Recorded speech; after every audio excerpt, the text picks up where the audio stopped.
If you are an American and you don't happen to live in Washington, D.C., you probably don't think a lot about the connection between your city and national political power.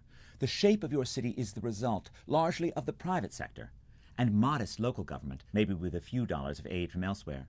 But if you leave the U.S. and take a trip to Paris, to Rome, to Tokyo, you will see the impact of imperial power all around you. Napoleonic heritage is visible everywhere in Paris, from street names commemorating Napoleonic victories, to the Arc de Triomphe, to the broad boulevards built by Baron Haussmann at the behest of Napoleon III. The British Empire was once the greatest the globe has ever seen, and its legacy remains in London, from the Palace of Westminster to the former hunting grounds of Henry VIII, Hyde Park.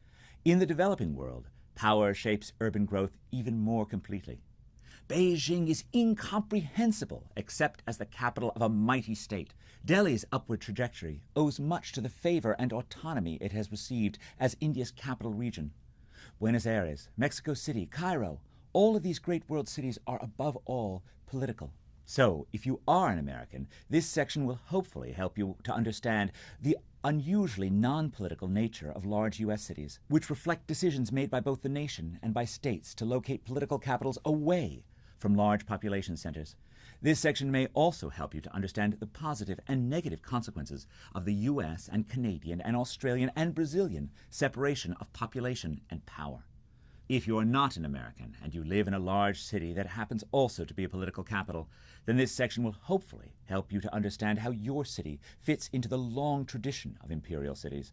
Your city probably has great monuments. Leaders like to leave a legacy in stone, but also dysfunctionalities, like boulevards that may be too broad, and buildings kept artificially low to preserve sight lines. Power likes to impress more than to enable. But no matter where you are, you need to understand the role of political power to understand the past and future of our urban world, because so many of the world's greatest cities have been shaped by the power of their nations.